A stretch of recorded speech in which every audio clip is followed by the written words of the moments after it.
Boy, get back where you belong. The words low and poisonous dripped like venom. Then came the slap, hard, across Marcus's face. The white man, eyes bulging, stood over him, ready for more. But here's the thing they didn't know. Marcus? 16. Yes, but steel in his spine. This wasn't about a seat on a plane. It was about a lifetime of being told where he belonged. Passengers shifted, phones out, ready to record his reaction. What they couldn't see? The quiet kindness humming beneath Marcus's controlled anger. They have no idea how her quiet kindness will change everything. Something small, almost invisible, was about to ignite, burning brighter than their prejudice. I told you to stay in your place, boy. The words hung in the cabin like smoke, toxic and suffocating. Passengers stared, smartphones already rising to capture what would inevitably become tomorrow's viral outrage. Flight attendants moved urgently up the aisle, still too far away to intervene. For 3 heartbeats, no one moved, no one spoke. A tableau of American tension at 36,000 FT. Then from 7 rows back, a man rose to his feet. Nothing remarkable about him. Mid-60s, average height, weathered face beneath salt and pepper hair. The kind of man you'd pass 100 times without noticing, but something in his deliberate movement, in the quiet authority of his posture, commanded attention. Sit down, sir, a flight attendant called out. We need everyone to remain seated while I can't do that. The man's voice carried clearly, not raised but resonant with an unexpected accent and undeniable purpose. Not this time. What happened in the next 17 minutes would forever change the lives of everyone on that airplane, exposing long-buried secrets, challenging deep-seated beliefs, and revealing how the most courageous acts often come from the most unexpected sources. But to understand why a retired Vietnam veteran with a 40-year secret would risk everything to defend a boy he'd never met, we need to go back to where it all began 6 hours earlier at Gate C-42 in Atlanta's Hartsfield-Jackson International Airport. Marcus Williams hated flying. At 16, he'd only been on a plane twice before.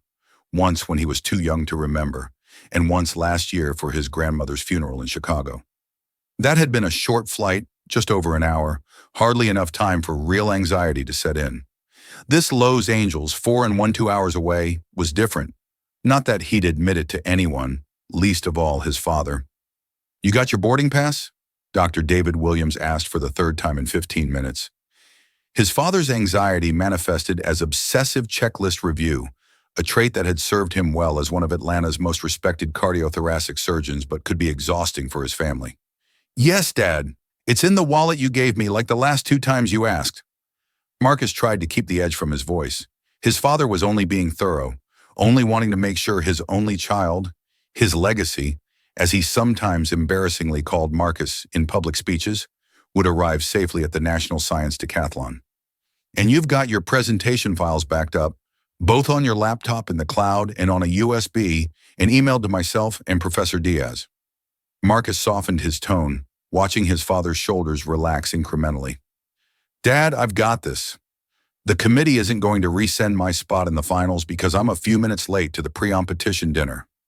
Dr. Williams exhaled slowly, his tall frame settling as he placed both hands on his son's shoulders. At 16, Marcus was already his height, 61 though leaner, all angles and potential, where his father was solid certainty. They shared the same deep brown eyes, the same determined set to their jaws, the same hands with long dexterous fingers, surgeon's hands, though Marcus was set on astrophysics, not medicine. I know you do. His father paused, and Marcus recognized the familiar internal struggle between the helicopter parent and the man determined to raise an independent son. I'm proud of you, not just for the competition, but for how you're handling all of this. All of this. The polite euphemism for his mother's absence, for the still raw wound of her departure 11 months ago, for a sabbatical in Paris that had stretched from 6 weeks to indefinite, for the way Marcus had stepped up, keeping his grades perfect while learning to cook, helping with household management, never once complaining even as his friends spent weekends at the mall or playing video games. Thanks, Dad. Marcus accepted the implicit apology with a small smile. But I really should get in line. They're already boarding my group. Dr. Williams nodded, then surprised his son with a fierce hug, a rare public display of affection from a man whose professional demeanor typically extended to his personal life. Call me when you land, and again before the competition tomorrow. And after win or lose, I know the drill. Marcus returned the hug briefly, then shouldered his backpack. I've got to go. Love you. Love you too, son. Knock him dead.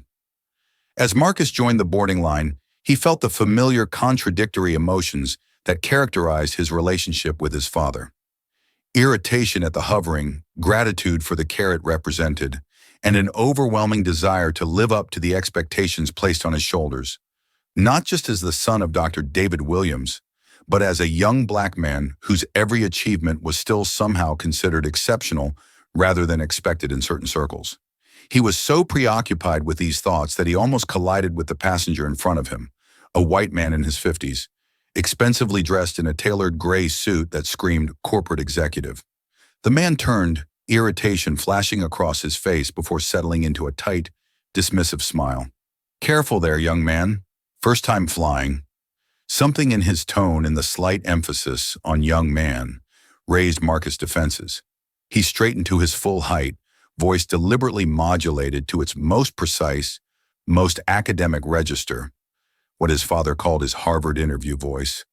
No, sir, just momentarily distracted. My apologies. The man's eyebrows rose slightly, surprise flickering across his features before he nodded curtly and turned back around. Marcus had seen that look before, the subtle recalibration that occurred when he didn't match someone's expectations, when his vocabulary or demeanor contradicted their assumptions about a tall black teenager in jeans and a hoodie. As the line moved forward, Marcus felt a tap on his shoulder. He turned to find an elderly woman smiling up at him, her white hair styled in an elegant bob, her clothes practical but clearly expensive. I couldn't help overhearing, she said, her voice warm with a slight southern lilt. Are you traveling alone? Internally, Marcus sighed. He'd been fielding variations of this question since he was 14, usually from well-meaning older women who couldn't conceive of a black teenager traveling unaccompanied without some kind of problem arising. Yes, ma'am. Going to Los Angeles for an academic competition. He added the explanation automatically. A preemptive strike against whatever assumptions might be forming. To his surprise, the woman's smile widened. The National Science Decathlon? My grandson competed last year. Didn't make the finals, though. He's at Georgia Tech now. Relief and surprise loosened Marcus' shoulders. That's where I'm hoping to go. Or MIT if the scholarship comes through. With the NSDA finals on your resume, I'd say your chances are excellent. She extended a hand. I'm Grace Chen, by the way. Marcus Williams. He shook her hand, noting the unexpected strength in her grip. How did you know about the decathlon? The lanyard peeking out of your pocket. I recognize the logo. She gestured toward the ID he'd hastily stuffed away earlier. You must be quite talented. Aerospace engineering, astrophysics. Actually, my project is on calculating gravitational waves from binary black hole mergers. The words tumbled out before he could stop them, his enthusiasm momentarily overriding his usual social caution. Fascinating. You know, I was at Cape Canaveral for the Apollo 11 launch. Her eyes took on a distant gleam. Back then, the idea of a man on the moon seemed as fantastical as your black holes. Now we're planning Mars missions and searching for multiverses. My late husband would have loved to see it. He was an engineer on the Apollo program. Before Marcus could respond, the gate agent called for first-class passengers to board. The man in the gray suit moved forward along with a small cluster of business travelers and Mrs. Chen. Perhaps we'll continue this conversation on board, she said with a smile. Good luck in the competition, Marcus. As he watched her go, Marcus felt a small surge of optimism about the flight ahead. If his seatmates were anything like Mrs. Chen, perhaps the journey wouldn't be so bad after all. 20 minutes later, that optimism evaporated as Marcus made his way down the aisle toward seat 16C. The plane was one of those newer models with first-class premium economy and regular economy, distinctly stratified, the airline's way of physically manifesting America's class structure at $30,000 left. Marcus moved past the first-class cabin where he glimpsed Mrs. Chen settling in with a glass of pre-flight champagne and through premium economy, where passengers enjoyed an extra 6 in of legroom for an additional $79. By the time he reached row 16, the economy section was already packed, the overhead bins nearly full.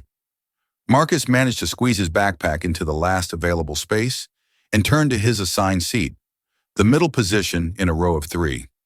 Every traveler's nightmare. Already occupying the aisle seat was the man in the gray suit from the boarding line, now engrossed in something on his tablet. In the window seat sat a girl around Marcus' age, her attention similarly fixed on a book, dark hair falling forward to obscure her face. "Excuse me," Marcus said, directing the words to the man who would need to stand to let him through.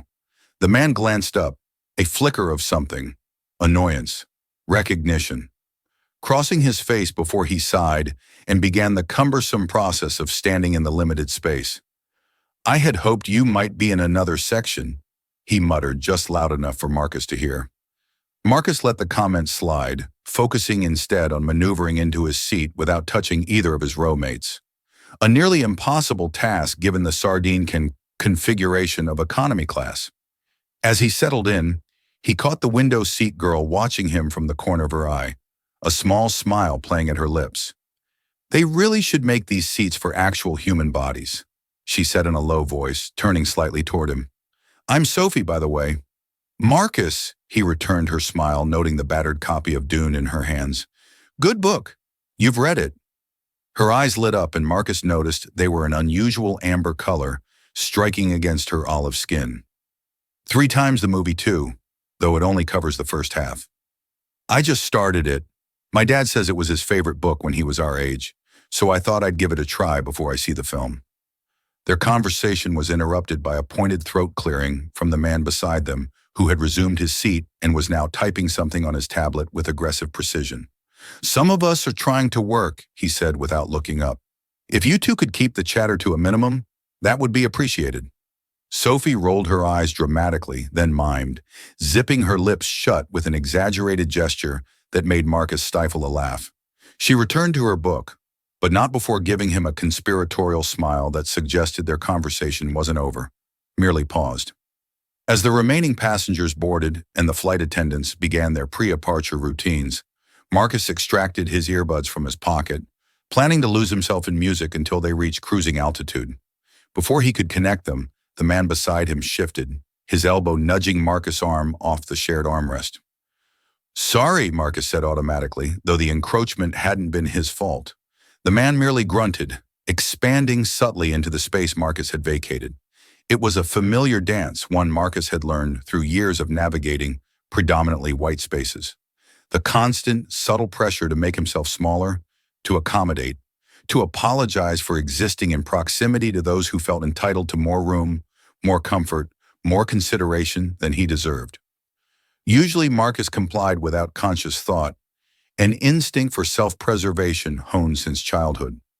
But today, perhaps emboldened by his father's pride, by Mrs. Chen's unexpected warmth, by Sophie's friendly overture, he deliberately placed his arm back on the shared armrest. The man stiffened, but said nothing, his jaw tightening visibly. A small victory, hardly worth noting, but Marcus felt a quiet satisfaction nonetheless. The aircraft doors closed with a pneumatic hiss, and the captain's voice crackled over the intercom. "Good afternoon, ladies and gentlemen. This is Captain Rivera speaking. On behalf of Delta Airlines, I'd like to welcome you aboard Flight 1742 to Los Angeles. Our flight time today will be approximately 4 hours and 35 minutes. We're expecting clear skies and smooth flying, but we may encounter some turbulence as we cross the Rockies. We'll do our best to make this as comfortable a journey as possible. Flight attendants, please prepare for departure." As the safety demonstration began, a ritual that few passengers bothered to watch anymore, Marcus noticed Sophie discreetly sliding a small notepad onto her tray table. With a quick glance to ensure the man beside them was still absorbed in his tablet, she scribbled something and angled it toward Marcus. "He seems fun. Bet he's a blast at parties." Marcus smiled and gestured for the pen. She passed it, their fingers brushing momentarily. Total Karen energy, but in a suit. Sophie's silent laughter shook her shoulders, earning another irritated glance from their roommate. She quickly wrote again, I'm in 16A for the next 4.5 hours. You're in 16B? What's the worst that could happen? Marcus considered this for a moment before replying. Plane crash, alien abduction. He talks to us about cryptocurrency. This time Sophie couldn't contain a small snort of laughter, drawing the man's full attention. Is there a problem? He asked, his voice carrying a clear warning. No problem at all, sir, Sophie replied sweetly. Just excited about the flight? The man studied her for a moment, then Marcus, his gaze lingering uncomfortably. Well, try to contain your excitement. Some of us have important matters to attend to.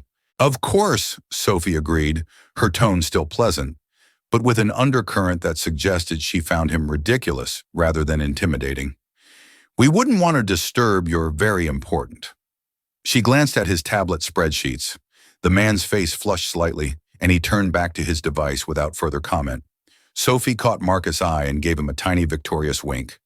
The aircraft began to taxi, the engines rumbling beneath them as it made its way toward the runway.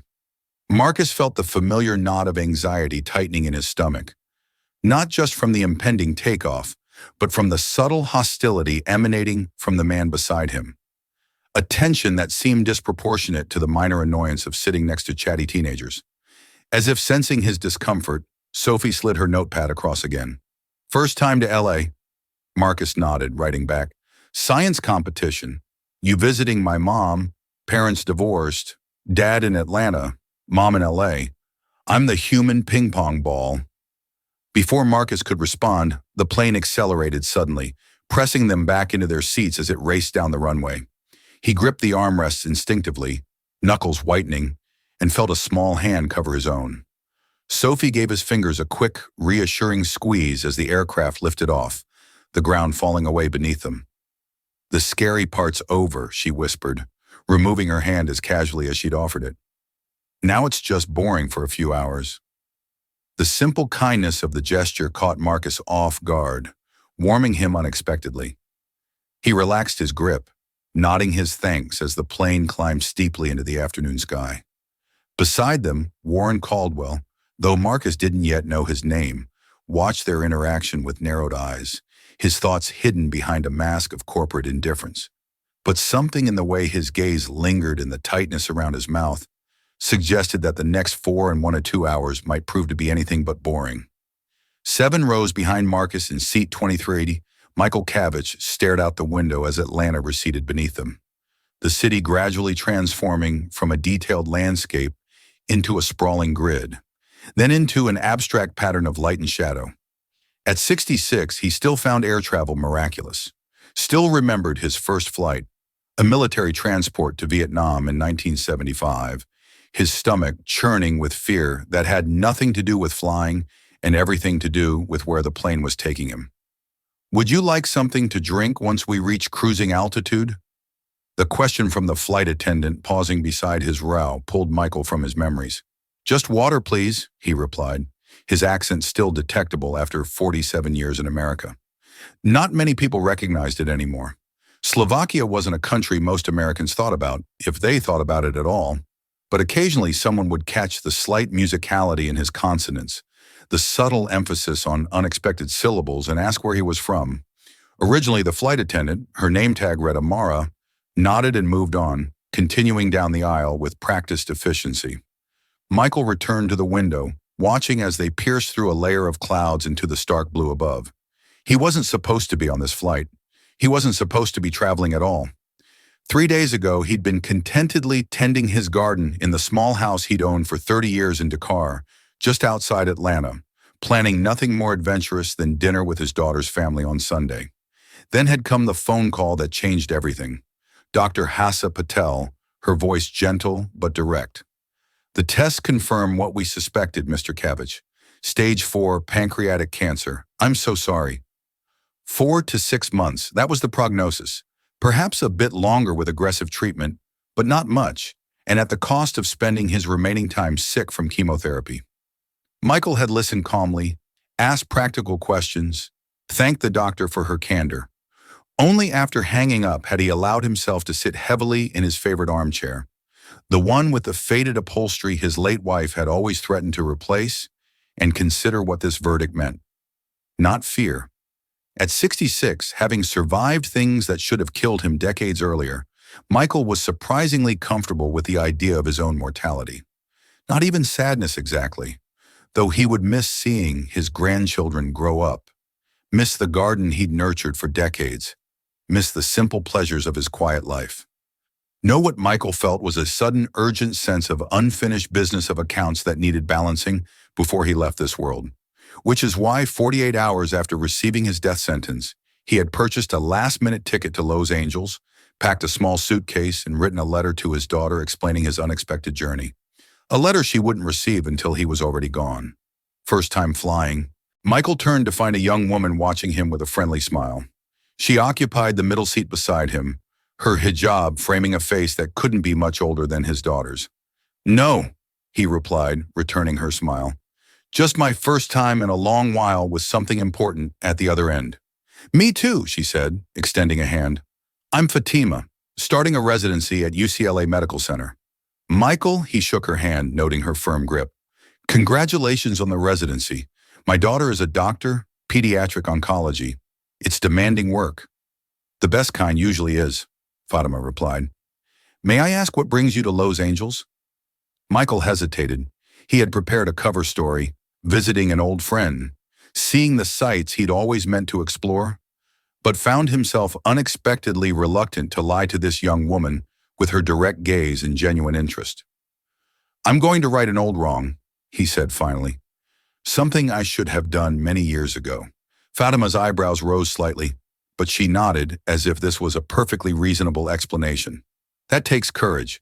Most people let old wrongs stay buried.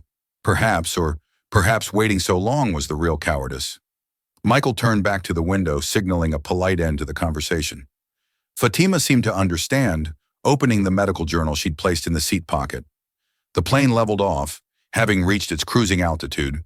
Michael watched as the flight attendants began their beverage service, his thoughts returning to the purpose of his journey. He had a name, an address, a rehearsed apology that felt woefully inadequate for the magnitude of his silence.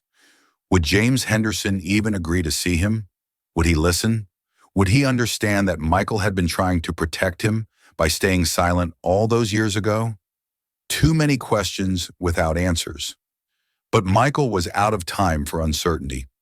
4 to 6 months meant no more postponing the reckoning that had haunted him since 1975. The cabin lights flickered briefly, and the seatbelt sign illuminated as the plane hit a pocket of turbulence. A minor disturbance, hardly worth noting, but it sent a ripple of tension through the cabin. From somewhere ahead, Michael heard a child begin to cry, the sound quickly hushed by a parent's soothing words. He closed his eyes, letting the gentle rocking of the aircraft lull him. He needed to conserve his strength for what lay ahead in Los Angeles, for the conversation that might bring closure, or might simply confirm that some mistakes can never be undone, some wounds never fully healed. 4 to 6 months, he intended to use them well. At the forward end of the economy cabin, flight attendant Amara Davis completed her beverage service with the practiced efficiency of someone who had performed the same routine thousands of times. 11 years with the airline had taught her to anticipate needs, diffuse tensions, and maintain a pleasant demeanor regardless of circumstances. Skills that served her well, both in the air and in her parallel career as an aspiring screenwriter. "Ginger ale, no ice," she confirmed, handing a plastic cup to the elderly woman in 14B. "And for you, sir." The man in 14C, absorbed in his phone, didn't respond until Amra gently repeated the question. "Oh, bourbon and soda," he said without looking up. "Double if you can swing it." "I'll be right back with that," Amara replied, making a mental note to monitor his alcohol consumption. Years of experience had given her a sixth sense for which passengers might become problematic after a few drinks. As she returned to the galley to prepare the man's drink, she caught a snippet of conversation from row 16, where a middle-aged white man in a business suit was saying something to the teenage boy beside him, his voice low, but his tone unmistakably condescending. Amara slowed, attuned to the subtle currents of tension that could signal trouble. The boy, tall, composed, unmistakably uncomfortable, was nodding politely while the man continued speaking, gesturing emphatically with manicured hands. On the boy's other side, a teenage girl with dark hair was watching the interaction with obvious concern. Everything all right in row 16? Amara asked, pausing beside them with her professional smile firmly in place. The man looked up, his expression shifting instantly from intensity to bland pleasantness. Perfectly fine, thank you. Just having a friendly conversation with the young man here. The boy Marcus, according to Amara's passenger list, gave her a tight smile that didn't reach his eyes. We're good, thanks. Amara hesitated, her instincts telling her otherwise, but without a clear problem to address, she had little choice but to continue her service. Let me know if you need anything, she said, directing the comment specifically to Marcus, while holding the man's gaze a beat longer than necessary. As she moved on, she made a mental note to pass by row 16 more frequently than usual. After more than a decade in the air, Amara had developed a reliable sense for brewing trouble, and something about the dynamic in that row raised her professional concerns. She returned to the galley where her colleague James was refilling a coffee pot. Heads up on row 16, she murmured. Business guy giving off weird vibes toward the teenager next to him.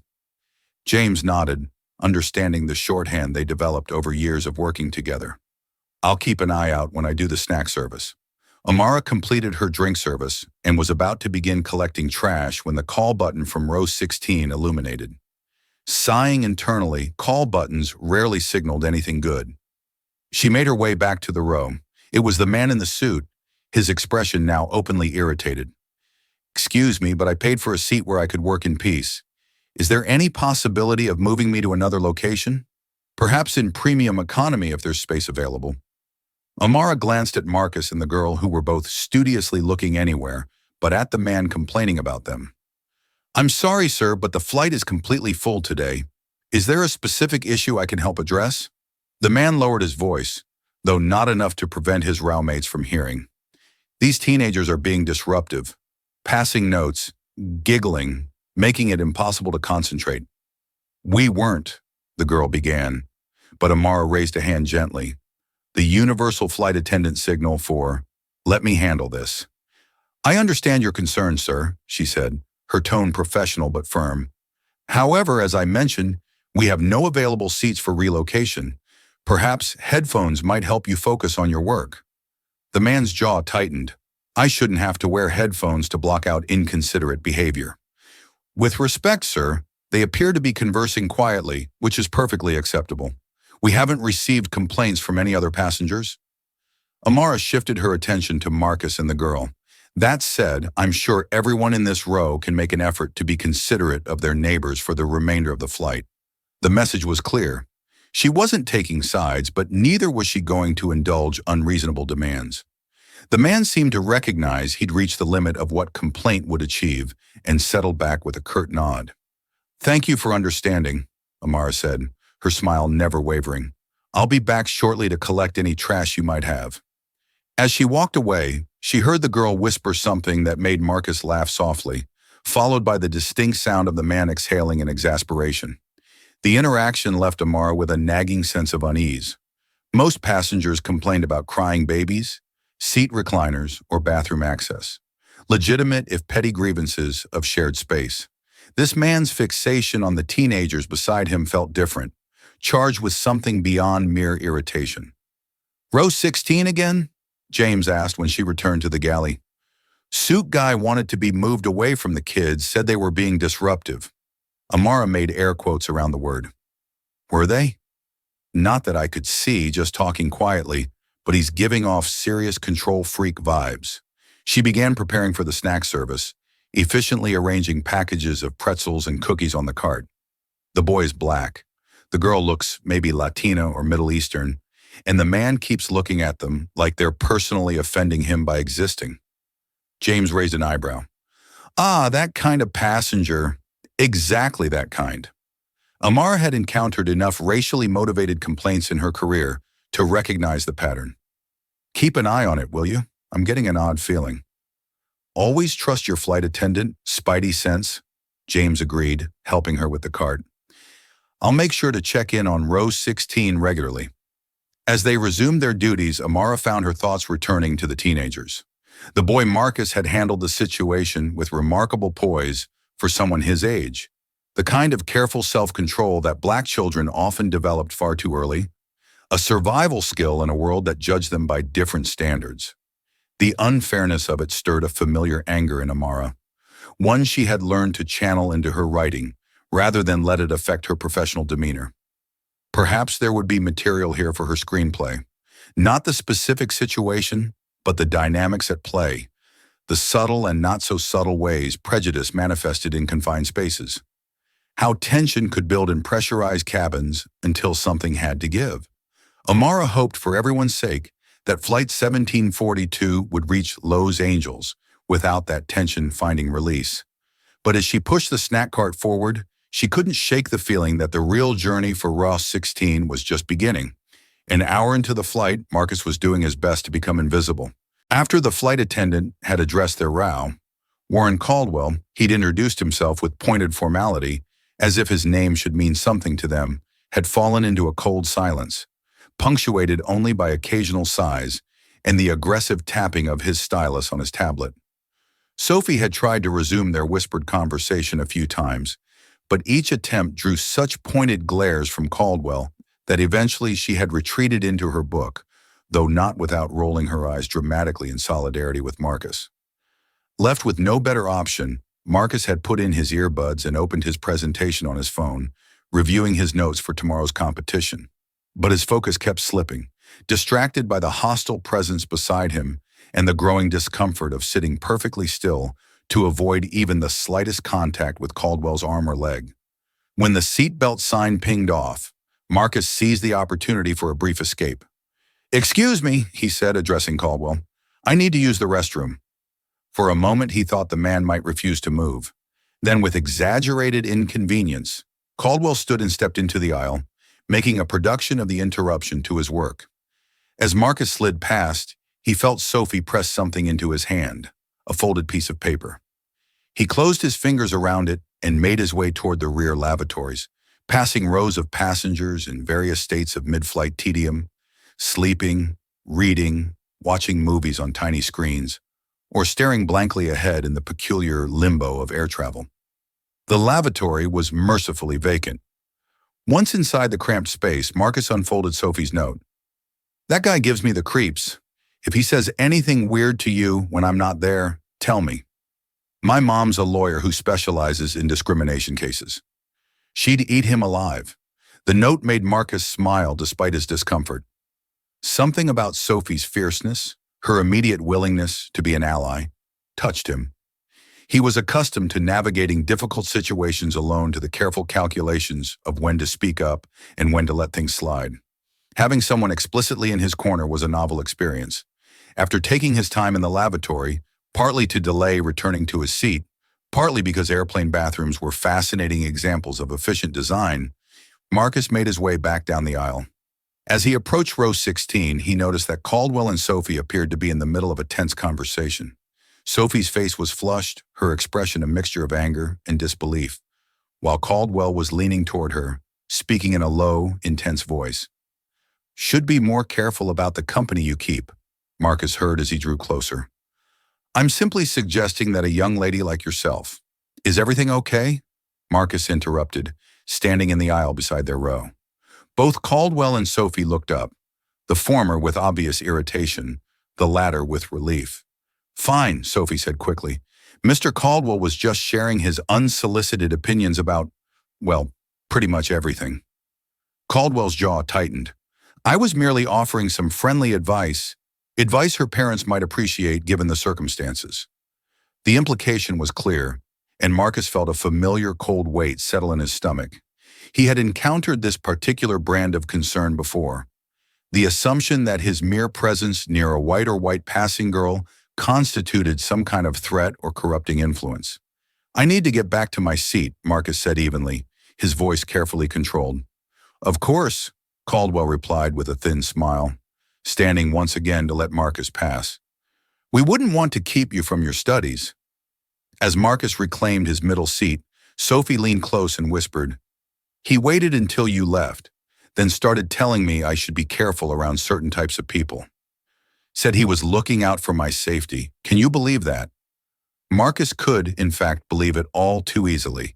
He'd experienced variations of this particular form of racism throughout his life. The assumption of criminality, of danger, of unworthiness to be in proximity to white girls or women. Usually it came from older generations, people whose formative years had preceded the civil rights movement or whose social circles remained untouched by integration. To encounter it so nakedly from a man who was likely in his 50s, a corporate professional who surely worked in diverse environments, was jarring, but not surprising. "Just ignore him," Marcus whispered back. "Only 3 more hours." Sophie looked like she wanted to argue to confront Caldwell directly, but something in Marcus' expression must have convinced her to hold back. Instead, she squeezed his arm briefly in silent support and returned to her book, though her posture remained tense, her earlier, relaxed demeanor replaced by watchful awareness. For the next half hour, an uneasy peace settled over row 16. Caldwell worked on his tablet. Marcus reviewed his presentation, and Sophie pretended to read while occasionally passing him encouraging notes. The flight attendants came through with the snack service, and Marcus noticed that both Amara and her male colleague seemed to be checking on their row more frequently than others, suggesting his discomfort hadn't gone unnoticed by the cabin crew. The relative calm was broken when Caldwell signaled for the flight attendant and ordered a scotch on the rocks. When it arrived, he downed half of it in one swallow, then turned to Marcus with an evaluating look. "So, young man, what takes you to Los Angeles visiting family?"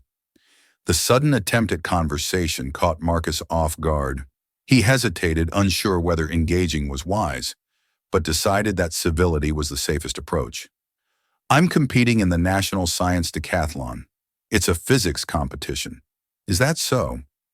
Caldwell's eyebrows rose slightly. "Impressive. You must be quite intelligent." The compliment, delivered with a note of surprise that undercut its sincerity, was typical of the backhanded praise Marcus often received, the unspoken subtext always being for someone like you. "He's a finalist," Sophie interjected, "one of only 12 in the country. His project is on gravitational waves from binary black hole mergers." Caldwell glanced at her, then back at Marcus, his expression unreadable. "Fascinating. And what do your parents do?" The question, with its implication that Marcus' academic achievements must be explained by extraordinary parental circumstances, was another familiar microaggression. Still, Marcus maintained his composure. "My father is a cardiothoracic surgeon. My mother is a professor of comparative literature." Something flickered in Caldwell's eyes.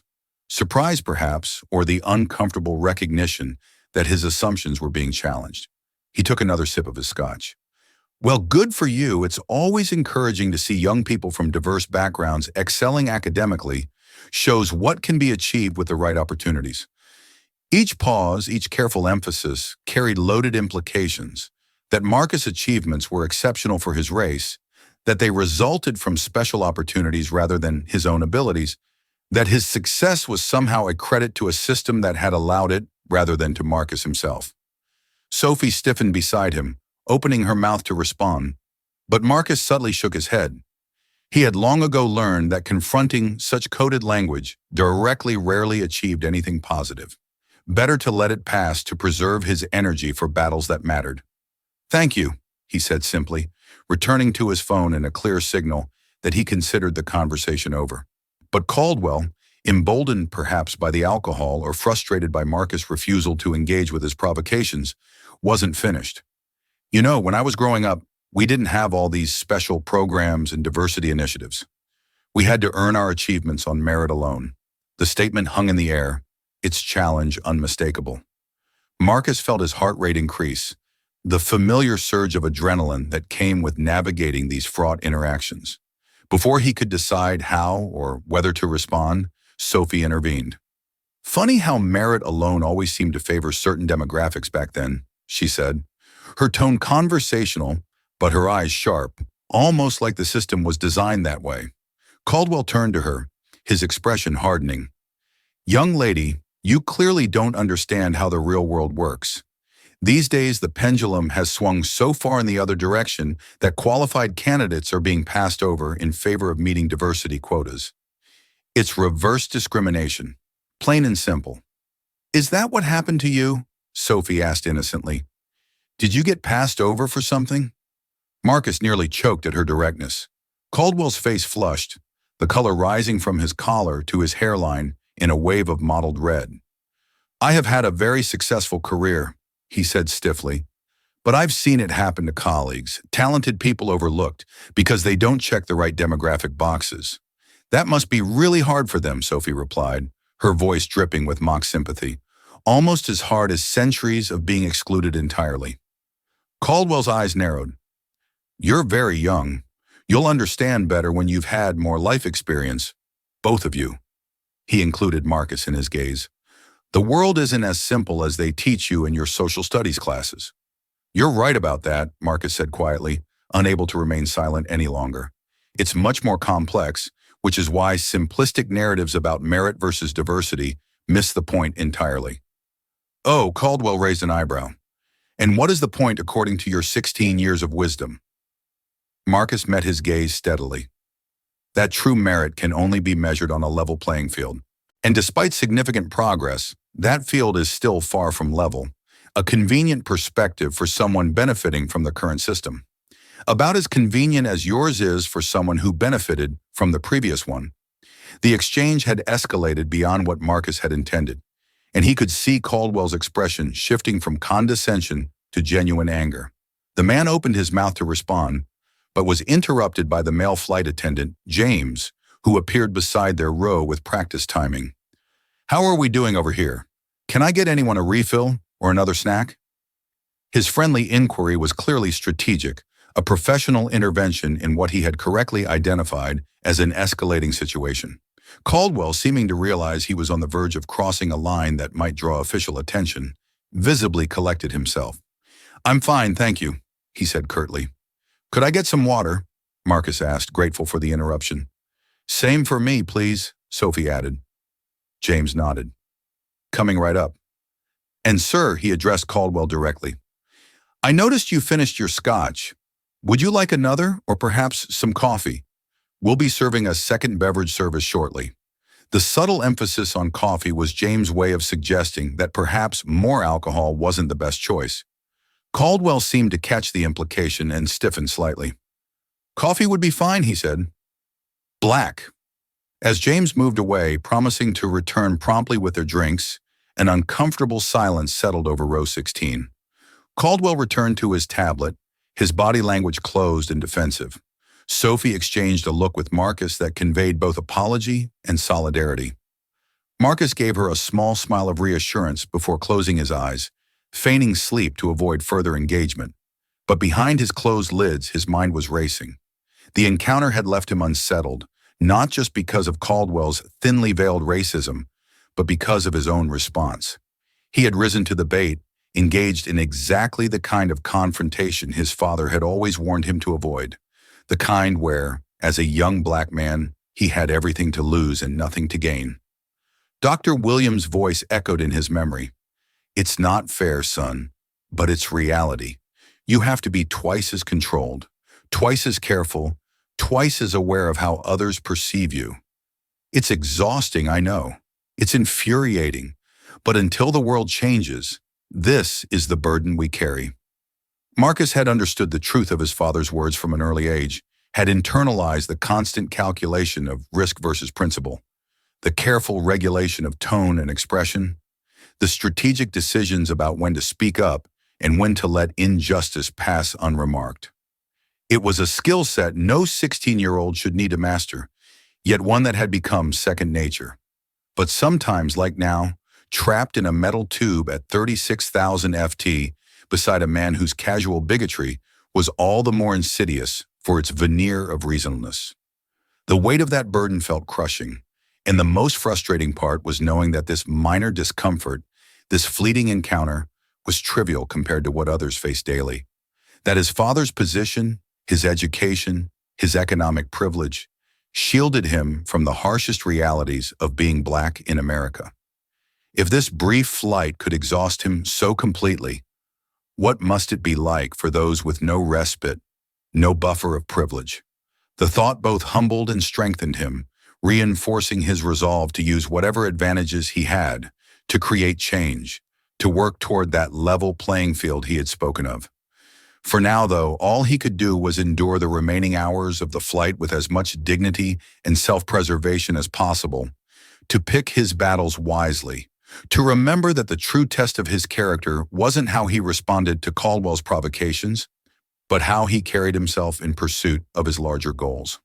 With that thought, Marcus allowed himself to drift into actual sleep, the exhaustion of constant vigilance finally overcoming his discomfort. He didn't notice Sophie watching him with concern, or Caldwell studying him with an expression that had moved beyond irritation into something darker and more troubling. Nor did he see Michael Kovach 7 rows back, observing the entire interaction with the keen attention of someone who recognized the dynamics at play all too well. The flight continued westward, carrying its passengers toward Los Angeles, each with their own destinations, their own stories, their own reasons for being aboard Flight 1742. But for Marcus, Sophie, Warren Caldwell, and Michael Kovach, those individual journeys were about to intersect in ways none of them could anticipate, with consequences that would extend far beyond their shared hours in the sky. 2 hours into the flight, the cabin had settled into the drowsy rhythm of mid-journey tedium. The window shades were lowered against the harsh sunlight at 36,000 feet, creating an artificial twilight conducive to napping. Many passengers had surrendered to sleep, heads laying at uncomfortable angles, while others remained plugged into individual entertainment systems, their faces bathed in the blue glow of tiny screens. Marcus awoke with a jolt, disoriented. For a moment, he couldn't remember where he was. The hum of engines, the recycled air, the unfamiliar pressure against his eardrums, all registering as wrong before his consciousness caught up. Airplane, Lowe's, Angels, competition, and Caldwell. The man was still beside him, now working on what appeared to be a presentation, occasionally muttering to himself as he adjusted graphics and bullet points. Sophie had fallen asleep, her book abandoned in her lap, her head resting against the window. Marcus checked his phone, still 2 hours to landing. His neck ached from the awkward position he'd slept in, and his mouth felt desert dry. He needed water and to stretch his legs, both of which would require disturbing Caldwell. He hesitated, weighing his discomfort against the prospect of another tense interaction. Physiological need won out. "Excuse me," he said quietly. "I need to get up." Caldwell glanced at him, his expression sour, but stood without comment to let Marcus pass. Progress of a sort. In the aisle, Marcus stretched subtly, trying to work out the kinks in his back without disturbing other passengers. He made his way toward the rear lavatories, nodding to flight attendant James, who was organizing the galley for the next service. "Everything okay?" James asked, his tone casual but his eyes assessing. "Fine, thanks," Marcus replied. "Just needed to stretch my legs." James nodded, understanding. "Your seatmate seems intense." The understatement made Marcus smile despite himself. "That's one word for it. Let us know if you need anything. Sometimes a seating reassignment magically becomes possible mid-flight." James winked conspiratorially. "I appreciate that, but we'll be landing soon enough." Marcus hesitated, then added, "Thanks for checking in earlier." Things were getting a bit heated. "Part of the job," James said easily. "People forget they're trapped in a metal tube with strangers from all walks of life. Sometimes they need a gentle reminder about coexistence." The lavatory became available, and Marcus excused himself. When he emerged a few minutes later feeling marginally refreshed, he found the aisle partially blocked by a service cart as flight attendants prepared for the second beverage service. Rather than squeeze past and risk disrupting their work, he decided to wait a moment. From this vantage point, he could see most of the economy cabin, including his own row. Sophie was still asleep, but Caldwell was now engaged in conversation with the passenger across the aisle, an older white man who nodded in apparent agreement with whatever Caldwell was saying. Their voices didn't carry to where Marcus stood, but their body language suggested a shared perspective, a mutual understanding that made Marcus instinctively wary. As he waited for the aisle to clear, his attention was drawn to a passenger several rows behind his own, an older man, perhaps in his 60s, with salt and pepper hair and weathered features. Unlike most passengers, who remained absorbed in their own small worlds of entertainment or sleep, this man was alert, observant, his gaze moving thoughtfully around the cabin. When his eyes met Marcus, there was a moment of connection, a flicker of recognition that went beyond the usual momentary acknowledgement between strangers. The man gave a slight nod, almost imperceptible, before returning his attention to the book in his lap. Something about the brief exchange left Marcus with an odd feeling, not threatening, but significant somehow, as if a message had been conveyed that he couldn't quite decode. The service cart moved forward, clearing the aisle, and Marcus made his way back to his seat. Caldwell, still deep in conversation with his newfound ally across the aisle, stood to let him pass with minimal acknowledgement. Just no respect for traditional values anymore, Marcus overheard as he settled back into his seat. Everything's about being woke now, whatever that means. Exactly. The other man agreed, his voice carrying clearly across the narrow aisle. My grandson came home from college talking about white privilege and systemic racism. I told him I grew up poor in Alabama. Where was my privilege? Caldwell nodded vigorously. They're indoctrinating them plain and simple, making them feel guilty for being white, for being successful. It's cultural Marxism, and it's destroying the fabric of society. Marcus kept his expression carefully neutral as he put his earbuds back in, selecting a playlist loud enough to drown out the conversation happening beside him. He had no desire to hear more of Caldwell's perspectives, to absorb more of the casual toxicity that seemed to flow from the man without awareness or restraint. Sophie stirred beside him, blinking awake. She stretched, then noticed his expression and glanced toward Caldwell, who was still engaged in his crossal commiseration. What did I miss? She whispered. Just making new friends, Marcus replied quietly, inclining his head toward the ongoing conversation. Sophie listened for a moment, her expression shifting from sleepy confusion to understanding to disgust. Wow. Found his people, huh? Birds of a feather. Should we start our own loud conversation about critical race theory and gender fluidity? Really give them something to complain about. Sophie's eyes glinted mischievously. Despite his discomfort, Marcus smiled at the suggestion. Ting, but probably not the wisest move when we're still trapped here for another 2 hours. You're no fun, she pouted, but her expression sobered as she studied him. Seriously though, are you okay? That guy's been low-key hostile since takeoff, and it's obviously about more than us being disruptive teenagers. Marcus appreciated her directness, her refusal to pretend the situation was anything other than what it was. Too often people, especially white people, danced around acknowledging racism, preferring to attribute problematic behavior to anything else. A bad day, a misunderstanding, a personality conflict. Sophie's straightforward recognition was refreshing. I'm fine, he assured her. This isn't my first encounter with someone like him. Probably won't be my last. It's so messed up, Sophie said, her voice dropping even lower. And the worst part is, he probably thinks he's not racist. He probably has black friends at work and would be deeply offended if anyone called him out. The I don't see color type, Marcus agreed, who somehow still manages to see it everywhere. Their whispered analysis was interrupted when the beverage cart reached their row. Amara smiled professionally as she asked, Any drinks for you folks? Water for me, please, Marcus requested. Same, Sophie added. I'll have another scotch, Caldwell said, turning from his conversation across the aisle. Double this time. Amira's smile remained fixed, but her eyes flickered briefly to Marcus and Sophie before returning to Caldwell. I'd be happy to bring you another beverage, sir, but I need to limit the alcohol to 1 per service. I can offer you a soft drink or coffee as an alternative. Caldwell's jaw tightened. Is that a new policy? I've flown this route dozens of times and never encountered this restriction before. It's at the discretion of the flight crew, Amara replied smoothly, based on various factors including flight duration and overall cabin management. The explanation was delivered with such professional certainty that it was impossible to argue without sounding unreasonable. Caldwell seemed to recognize this, his expression souring, but his tone remaining civil. Coffee, then black. As Amara prepared their drinks, Marcus caught her giving James a subtle nod. Some private communication between crew members that suggested they were monitoring the situation more actively than their casual demeanor indicated.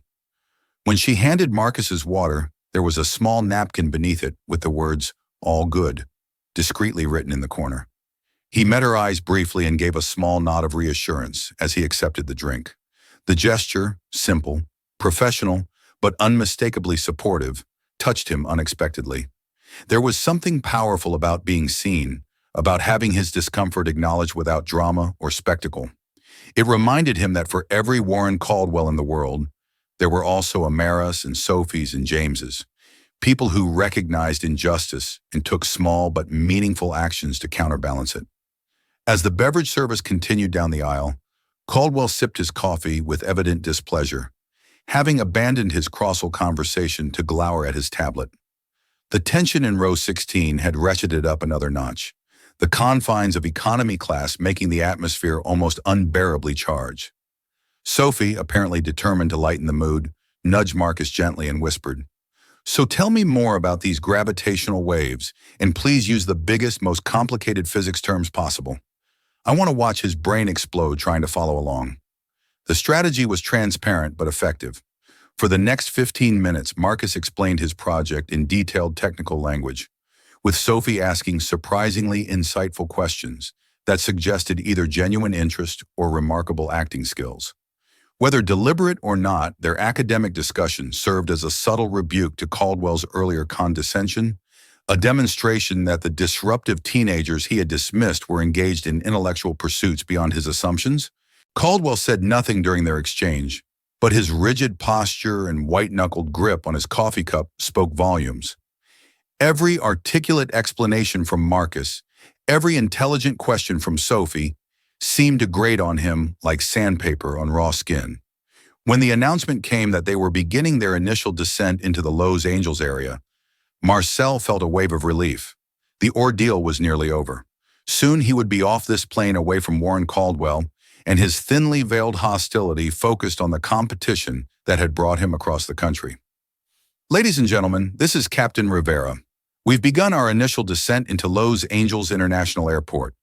Local time is 4:17 p.m., and the weather is clear with temperatures around 72 degrees.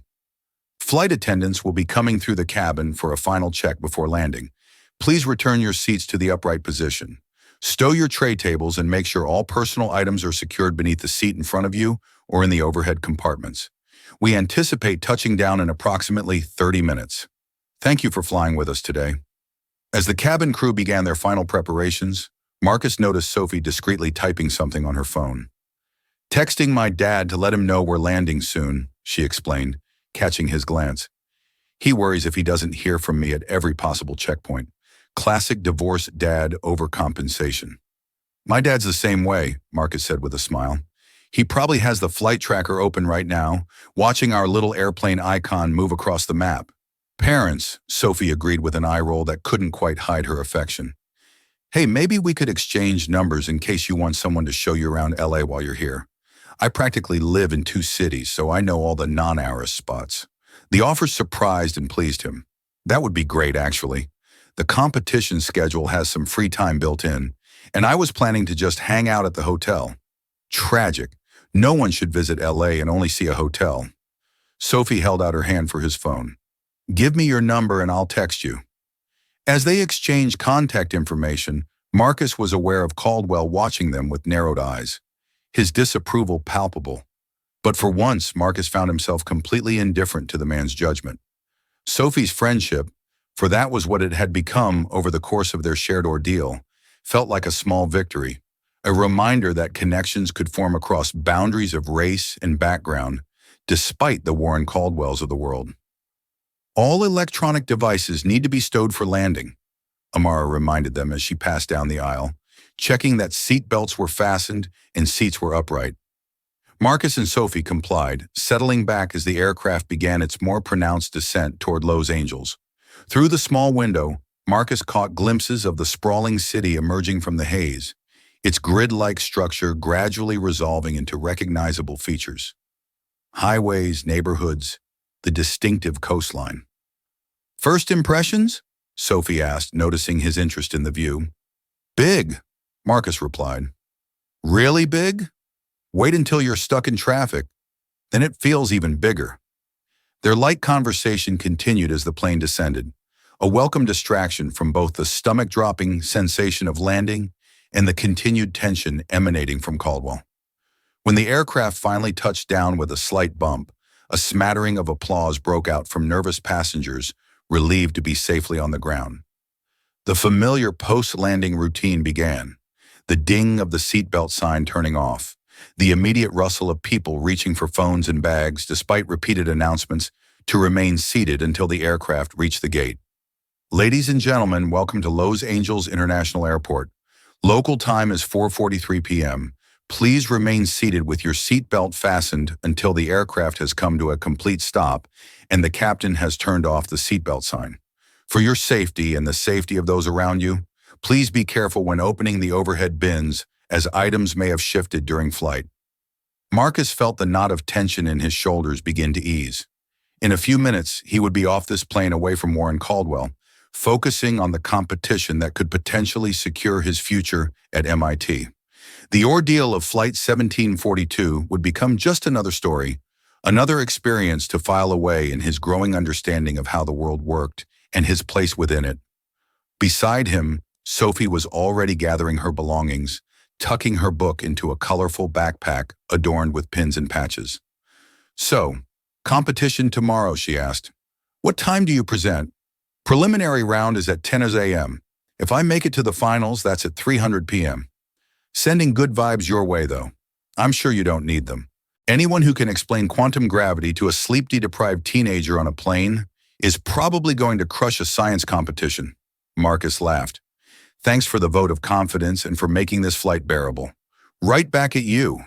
Without you as a buffer, I might have thrown my book at Mr. Corporate America over there." She lowered her voice for the last part, though Caldwell was clearly within earshot. The plane taxied slowly toward the gate, finally coming to a stop with a slight lurch. The seatbelt sign dinged off, and passengers immediately surged to their feet. The Universal rushed to disembark, overwhelming any attempt at orderly exit. "Let me get your number really quick," Marcus said, reaching for his phone in his pocket. But as he turned slightly in his seat to extract the device, his elbow bumped against Caldwell's arm, causing the man to jostle his coffee cup. The remaining liquid, just a small amount, splashed onto Caldwell's tablet, which he had been holding in his lap. "Watch it," Caldwell snapped, his voice sharp enough to draw attention from nearby passengers. He grabbed a napkin and hastily wiped at the screen. "Are you always this clumsy, or is it just when you're trying to impress your little girlfriend?" The sudden hostility, the deliberate attempt to embarrass him in front of Sophie and surrounding passengers struck Marcus like a physical blow. He felt heat rising in his face, not from embarrassment, but from the effort of containing the anger that surged through him. "It was an accident," he said, his voice level. "I apologize." "An accident?" Caldwell repeated, his tone making it clear he didn't believe it. "Just like it was an accident when you kept disrupting my work throughout this entire flight. Just like it was an accident that you two couldn't keep your voices down or stay in your own space." The accusations were so divorced from reality, so clearly rooted in something deeper than the trivial interactions of the past few hours, that Marcus was momentarily speechless. Before he could formulate a response, Sophie intervened. "Seriously, we've been practically tiptoeing around you this entire flight while you've been nothing but rude and condescending. It was a tiny spill. Get over it." Caldwell's gaze snapped to her, his expression hardening. "This is precisely the problem with your generation. No respect, no accountability. You think you can do whatever you want without consequences. And you think you can treat people however you want because what? You're older. You're wearing an expensive suit. You've got some corporate job that makes you feel important." Sophie fired back, her patience clearly exhausted. Passengers were beginning to take notice of the confrontation, some watching openly, while others pretended not to hear while clearly listening. Marcus felt the weight of their attention, the judgment that would inevitably fall most heavily on him, regardless of who was at fault. "Sophie, it's fine," he said quietly. "Let's just get our bags and go." "No, it's not fine," she insisted, her eyes flashing. "He's been awful to you, to us this entire flight for no reason except..." "Except what?" Caldwell challenged, his voice rising. "Go ahead, say it. Make it about race. That's the go-to these days, isn't it? Anytime someone calls out bad behavior from certain people, it must be racism." The word hung in the air, charged and dangerous. Marcus felt his carefully maintained composure beginning to fracture. This was exactly the kind of public confrontation his father had warned him about. The kind where, as a young black man, he could only lose regardless of the facts or justice of the situation. "Sir, I think that's enough," came a new voice. Amara, the flight attendant, who had appeared beside their row with professional but unmistakable authority. "We've arrived at the gate and passengers are trying to deplane. If you have a complaint, you're welcome to speak with a customer service representative inside the terminal." Caldwell turned to her clearly, about to argue, when another passenger spoke up from across the aisle, the man he had been commiserating with earlier. The kid bumped him on purpose. The man said, "I saw it had been causing trouble the whole flight." The false accusation delivered with such casual certainty stunned Marcus. He had never even spoken to this man, had done nothing to provoke him, except exist in proximity. Yet here he was, eagerly throwing fuel on an already volatile situation. "That's a lie," Sophie said heatedly. "You couldn't possibly have seen that because it didn't happen. He was just getting his phone out when Mr. Jerk here overreacted." "Young lady, you need to watch your tone," Caldwell warned, his expression darkening further, "and stay out of matters that don't concern you." "Defending my friend from racist bullying absolutely concerns me," Sophie shot back. "Racist! Racist!" Caldwell's voice rose to a near shout, drawing even more attention. "I have done nothing racist. This is exactly what I was talking about. Play the race card when you have no actual argument." Marcus saw it happening as if in slow motion. The escalation he couldn't control, the public spectacle unfolding around him, the way eyes were turning to him with varying degrees of sympathy, judgment, or wary assessment. He felt himself being reduced to a stereotype, to a scenario that would be retold later with all the nuance stripped away. "There was this angry black teenager on my flight." "Everyone needs to lower their voices," Amara said firmly. "Sir, please gather your belongings and exit the aircraft. You too," she addressed Marcus and Sophie. "Please wait until the aisle clears a bit more before deplaning." The instruction was clearly intended to separate the parties involved, a standard de-escalation technique, but Caldwell interpreted it differently. "So they get special treatment. They caused the problem, but I'm the one being asked to leave first." "Sir, I'm simply trying to manage an orderly deplaning process," Amara replied, her professional demeanor intact despite the tension. "Now please, if you would." What happened next occurred so quickly that later accounts would differ on the exact sequence of events. Caldwell, red-faced and just gesticulating angrily, rose from his seat. In doing so, his hand, whether by accident or design, made contact with Marcus' shoulder, pushing him back into his seat with enough force to be unmistakably aggressive. Marcus, caught off guard by the sudden physical contact, instinctively raised his arm in a defensive gesture. This movement, combined with the confined space and Caldwell's already precarious balance in the narrow aisle, resulted in the older man stumbling slightly. "Don't you dare put your hands on me!" Caldwell shouted, his composure completely abandoned. And then, in full view of dozens of witnesses, he did the unthinkable. He slapped Marcus across the face with an open palm, the sound cracking through the cabin like a gunshot. Time seemed to stop. Marcus froze, his cheek burning, shock temporarily overwhelming all other reactions. Sophie gasped beside him, her hand flying to her mouth. Amara's professional mask slipped for just an instant, revealing genuine alarm before she regained control. "Sir, you need to step back immediately," she ordered, her voice taking on an edge of steel. "James, I need assistance in row 16. Caldwell seemed as startled by his own action as everyone else, his expression shifting from rage to confusion to the dawning realization that he had crossed a line from which there was no easy return. His hand was still raised as if he himself couldn't believe what it had done. It was into this tableau of frozen shock that Michael Kavich rose from his seat 7 rows back. With deliberate movements that belied his 66 years, he made his way forward, his weathered face set in lines of grim determination. "Sit down, sir," a flight attendant called out. "We need everyone to remain seated while we can't do that," Michael replied, his accented voice carrying clearly through the hushed cabin. Not this time. He reached row 16 and positioned himself between Marcus and Caldwell, his back to the teenager, his eyes fixed on the man who had struck him. Despite being shorter and older than Caldwell, there was something in his stance, in the quiet authority of his presence, that commanded attention. You will not touch this young man again, Michael said, each word precise and measured. Caldwell, thrown off balance by this unexpected intervention, puffed himself up. This doesn't concern you, old man. Step aside. It concerns all of us, Michael replied, his gaze unwavering. When a man like you strikes a child in public, it becomes everyone's concern. Child, Caldwell scoffed. He's a 6-foot teenager who was being disrespectful. And I saw everything, Michael interrupted. From 7 rows back, I watched you harass these young people for hours. I watched you create conflict where there was none. I watched you become what you have probably always been, a bully who finally found targets he thought were safe. The simple truth of the assessment, delivered without heat, but with absolute conviction, seemed to penetrate Caldwell's defenses in a way that anger could not have. He faltered, his righteous indignation suddenly unsupported by the narrative he had constructed. You don't understand the context, he began, but Michael cut him off again.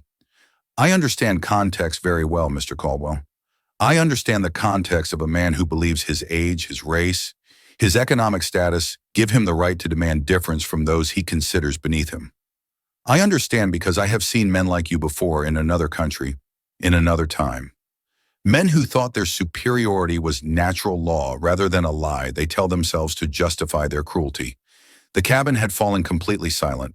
Passengers and crew alike transfixed by the confrontation unfolding before them. Marcus, still seated, looked up at the back of the stranger who had risen to his defense.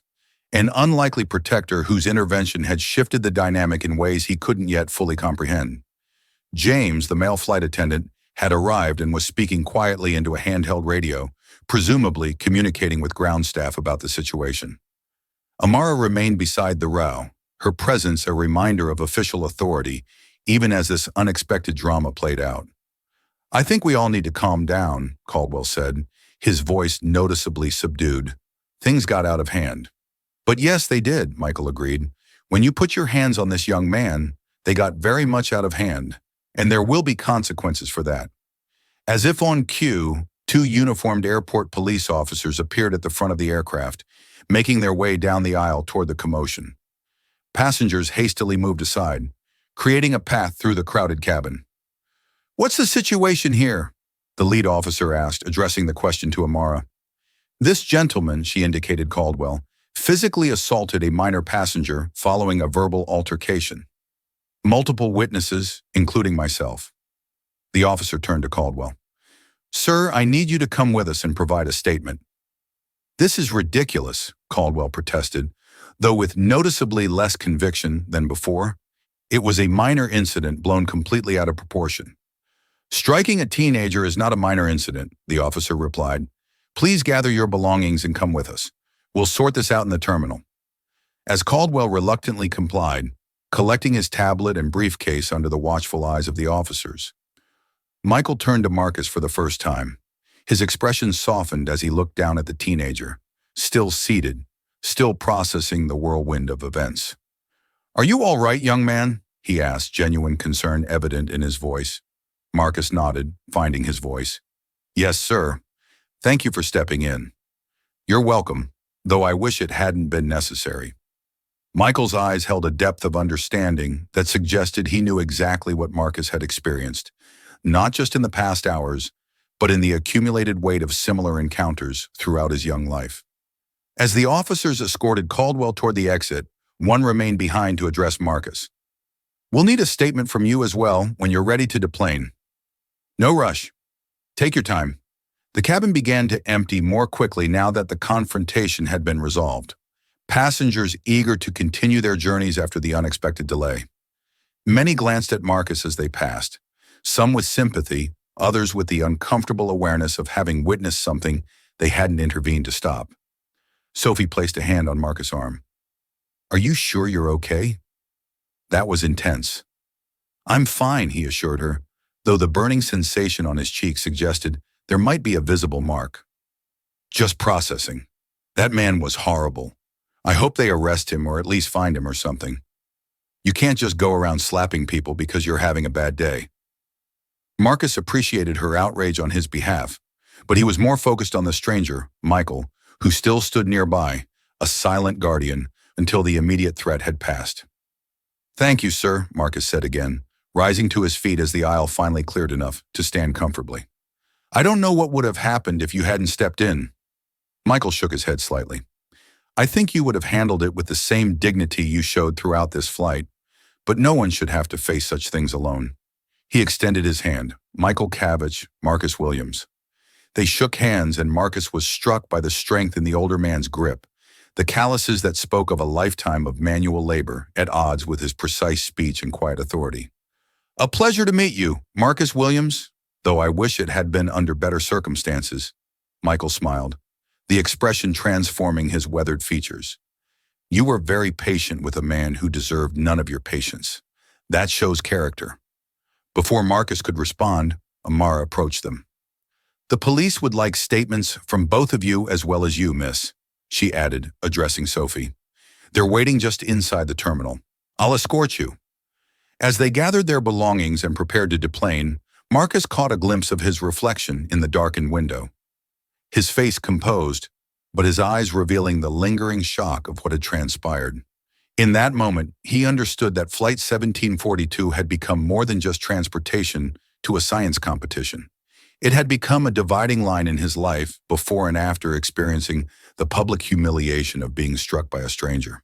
Before and after witnessing both the worst and best of human behavior within the span of minutes, he followed Sophie and Michael down the aisle, aware that his story of this day would be told and retold to his father, to his teammates at the competition, perhaps someday to his own children.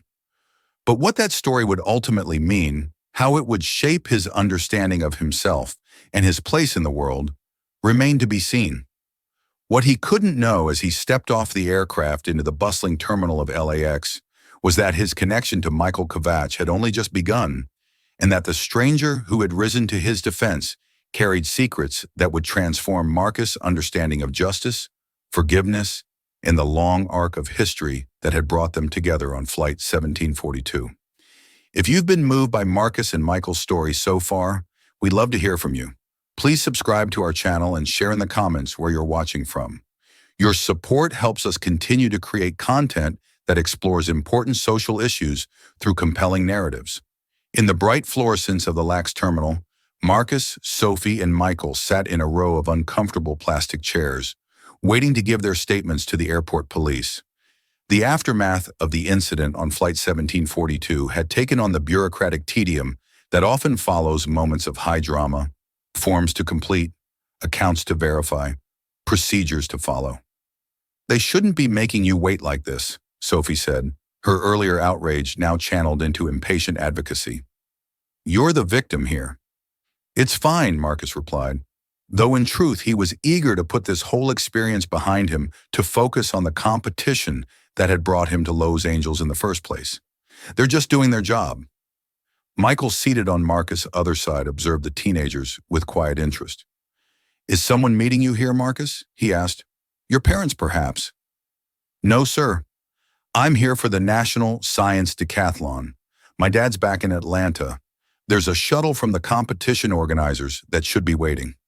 Marcus checked his phone, seeing a series of increasingly concerned texts from his father. I should probably call him, actually. Of course, Michael nodded. He will be worried. As Marcus stepped away to make the call, Sophie turned to Michael. Thank you for what you did back there. It was really brave. Michael shook his head slightly. Not brave necessary. There is a difference. Still, most people wouldn't have gotten involved. They would have just watched or pretended not to see. Yes, Michael agreed, his expression somber. Most people do exactly that. I have been guilty of it myself in the past. It is a regret I carry.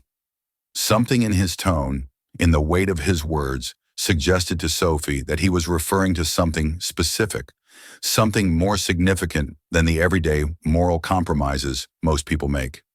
But before she could inquire further, an officer approached. Miss Chen, we're ready to take your statement now. Sophie stood glancing toward Marcus, who was still on the phone with his father, his back turned as he paced slowly at the edge of the waiting area. Tell him, I'll be right back. Okay, she asked Michael, who nodded his assurance. As Sophie followed the officer, Michael observed Marcus, his straight posture, his careful gestures, the composed way he spoke, even while recounting what must have been a humiliating experience. There was something in the young man's dignity, in his measured response to injustice, that stirred painful memories for Michael. Echoes of another time. Another young man facing bigotry with similar forbearance. Marcus returned, slipping his phone into his pocket with a sigh. Dad's freaking out. Wants me to come straight home. I had to talk him down from booking a flight out here. He is concerned for you. That is natural, Michael said. Yeah, I know. But I've been preparing for this competition for months. I'm not going to let some racist jerk derail that. Marcus sat down again, wincing slightly as he touched his cheek where Caldwell had struck him. Is it painful? Michael asked, gesturing to the mark that was beginning to show on Marcus' dark skin. Not obviously a handprint, but a distinct area of irritation. Just stings a bit. More my pride than anything. Marcus attempted a smile that didn't quite reach his eyes. I keep thinking about how I could have handled it differently. Maybe if I just ignored him completely or moved seats or no, Michael interrupted, his voice gentle but firm. Do not do that to yourself. The fault lies entirely with him, not with anything you did or did not do. That is the insidious nature of such encounters.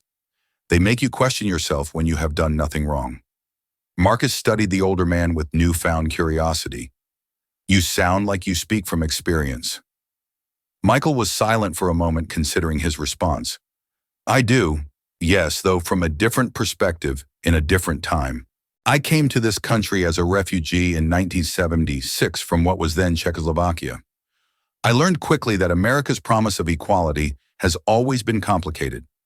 You said something on the plane about seeing men like Caldwell before in another country, Marcus recalled.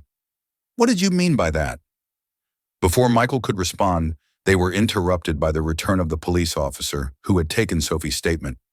Marcus Williams, we're ready for you now, and Mr. Kavich will speak with you next. Marcus stood and Michael reached out briefly to touch his arm. Remember, speak your truth plainly. What happened was not ambiguous, and you have nothing to be ashamed of. With a nod of thanks, Marcus followed the officer to a small office off the main terminal, where he gave his account of the events on Flight 1742, the initial tensions, Caldwell's escalating hostility, and finally the moment when words had turned to physical aggression. The officer took notes, asked clarifying questions, and explained the process for filing charges should Marcus choose to do so. Assault on a minor is a serious offense, the officer explained. Mr. Caldwell is currently being detained, and the decision to press charges is yours.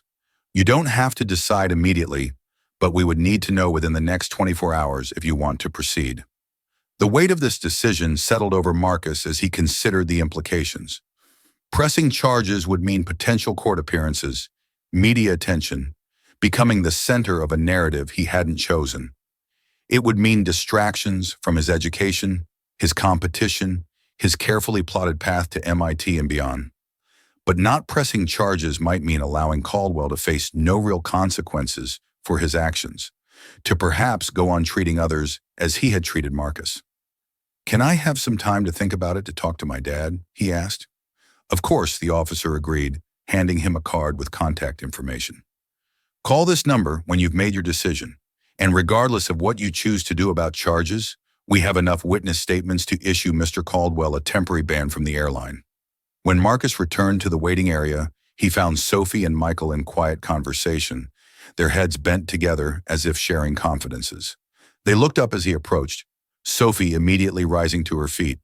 How did it go? Are they arresting that jerk? She asked. They're detaining him for now. I have to decide if I want to press charges. Marcus sat heavily, the accumulated stress of the day finally catching up with him. Of course you should press charges, Sophie said emphatically. He assaulted you in public with dozens of witnesses. He should face consequences. Michael remained silent, his expression thoughtful as he observed the exchange. What do you think, Mr. Kavich? Marcus asked, genuinely curious about the older man's perspective. Michael considered the question carefully before responding. I think justice takes many forms, and the formal legal system is only one of them. The question you must ask yourself is what outcome would represent true justice in this situation? Is it punishment for Mr. Caldwell? Is it public accountability? Is it something else entirely? Before Marcus could contemplate this philosophical approach, his phone buzzed with a text message. "That's my shuttle driver," he said, reading the notification. "He's been waiting at arrivals for almost an hour. I need to go." "My mom's probably wondering where I am too," Sophie added, checking her own phone. "But let's meet up while you're here, okay? Maybe tomorrow after your competition. I want to hear how it goes." "That sounds great," Marcus agreed, grateful for a friendship amidst the chaos of the day. They exchanged a quick hug, the brief connection conveying more support than words could express. As Sophie departed with a final wave, Marcus turned to Michael, suddenly reluctant to leave the man who had stood up for him so unexpectedly. "Mr. Kavich, I don't know how to thank you properly for what you did today." "No thanks are necessary," Michael assured him. "But perhaps, if you are willing, we might meet again during your stay in Los Angeles. I would be interested to hear about your science competition, and perhaps I could offer some perspective on your decision about pressing charges." Something in the older man's manner, his quiet dignity, his thoughtful eyes, the hint of a shared understanding that transcended their obvious differences, resonated with Marcus. Despite having just met under the most unusual circumstances, he felt a connection to Michael that he couldn't quite explain. "I'd like that," Marcus said, surprising himself with the sincerity of the response. "I'm staying at the Westside Hotel near UCLA. The competition runs through tomorrow afternoon." "Perfect. Perhaps dinner tomorrow evening." "I know a small restaurant nearby. Nothing fancy, but the food is excellent." Michael extracted a business card from his wallet and handed it to Marcus. "My number if you decide you would like to meet." Marcus accepted the card, noting the simple design. Michael Kavich, Master Carpenter, with a phone number and email address. "I'll call you tomorrow after the competition," he promised, tucking the card into his pocket. "And thank you again, Mr. Kavich. Not everyone would have done what you did." "More should," Michael replied simply. "Safe travels to your hotel, Marcus, and good luck with your gravitational waves." Surprised and pleased that Michael had remembered the subject of his project, Marcus smiled, a genuine smile this time, the first since the incident on the plane. With a final handshake, he shouldered his backpack and made his way toward the exit where his patient shuttle driver awaited. As he navigated the crowded terminal, Marcus found his thoughts oscillating between the upcoming competition, the decision about pressing charges, and the enigmatic figure of Michael Kavich. Something about the older man's intervention felt significant beyond the immediate circumstances, as if their meeting on Flight 1742 had been not just a coincidence, but a convergence of paths that were meant to cross. It was an uncharacteristically mystical thought for a young scientist devoted to the rational world of physics and mathematics. Yet as Marcus stepped out into the warm Los Angeles evening, he couldn't shake the feeling that this day, with all its unexpected turns, had set in motion events whose significance he had yet to fully comprehend. In a small holding room in another part of the airport, Warren Caldwell sat alone, his expensive suit rumpled, his earlier arrogance deflated by the realities of detention and impending consequences. The door opened and an officer entered with a clipboard. "Mr. Caldwell, we've taken statements from multiple witnesses, including the flight attendants and several passengers. The account is consistent. You physically assaulted a minor after a verbal altercation that you appear to have initiated and escalated." Caldwell cleared his throat. "I lost my temper. It was a momentary lapse in judgment that I deeply regret." "A lapse in judgment that constitutes assault on a minor," the officer pointed out. "The young man is currently deciding whether to press formal charges. In the meantime, the airline has already imposed a 1-year ban from all their flights, effective immediately." "A year," Caldwell's voice rose in disbelief. "That's outrageous. I fly weekly for business. This will severely impact my ability to do my job." "You should have considered that before striking a teenager in full view of hundreds of witnesses," the officer replied without sympathy. "You're free to leave for now, but don't leave the Los Angeles area for the next 72 hours. We'll need to contact you regarding the victim's decision about charges and possibly for further questioning." As the officer escorted him out of the holding room, Caldwell's phone buzzed with a notification. With a sinking feeling, he unlocked the screen to find multiple social media alerts, all linking to videos of the incident on Flight 1742, already being shared across platforms, already generating outrage and commentary, already identifying him by name and company. By morning, his employer would see it, his clients would see it, his family would see it. The carefully constructed facade of Warren Caldwell, respected executive, family man, pillar of the community, would be overlaid with a new indelible image, the man who slapped a black teenager on an airplane. As this realization sank in, Caldwell felt a cold dread spreading through him. The momentary satisfaction of his outburst, the release of tensions he hadn't even fully acknowledged, now seemed an inconceivably high price for what would follow. His career, his reputation, his self-image, all suddenly at risk because of actions he could not take back. And somewhere in Los Angeles, a 16-year-old boy held the power to determine just how severe those consequences would be. Michael Cabbage sat in his modest rental car in the airport parking structure, making no move to start the engine or begin his journey to the small hotel he had booked in Westwood. Instead, he withdrew a worn photograph from his wallet, a black and white image of two young men in military uniforms, arms slung around each other's shoulders, smiling with the forced bravado of those trying to mask fear with confidence. One of the young men was clearly Michael himself, some 45 years younger, but with the same distinctive features. The other was black with a broad smile that didn't quite reach his watchful eyes. On the back, faded handwriting identified them. Mike and James Dong, 1975. Michael traced the image with a weathered finger, his expression softening into one of old grief and older regret. "I found him, James," he murmured to the photograph. "I found your grandson, just as I promised I would." The coincidence, if it was a coincidence, seemed too profound to be mere chance, that on this flight on this day, he would encounter not just any young man in need of assistance, but Marcus Williams, grandson of James Henderson, the man who had saved Michael's life in Vietnam, and whose secret Michael had kept for 45 years at terrible cost to both of them.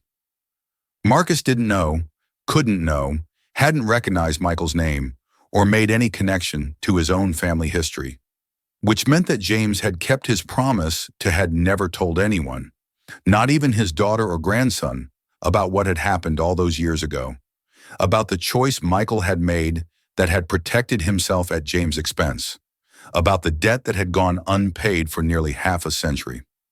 Until now. With the photograph returned safely to his wallet, Michael finally started the car. He had come to Los Angeles with 4 to 6 months left to live, and a single purpose to find James Henderson and make amends before it was too late. He had not expected to encounter James' legacy in the form of his grandson, had not anticipated the complex emotions that the meeting would stir. But perhaps this too was a form of justice. The opportunity not just to acknowledge an old wrong, but to prevent a new one, to stand up when he had once remained seated, to speak when he had once been silent. As Michael drove toward the city lights shimmering in the gathering dusk, he wondered what he would tell Marcus when they met tomorrow, how much of the truth the young man was ready to hear, whether forgiveness from James, from Marcus, from himself, was still possible after so many years. These questions would find their answers in time. For now, it was enough to know that the circle begun in 1975 was finally closing, that the past and present had converged in ways he could never have predicted, and that perhaps in whatever time he had left, there was still the possibility of setting right what had once gone so terribly wrong.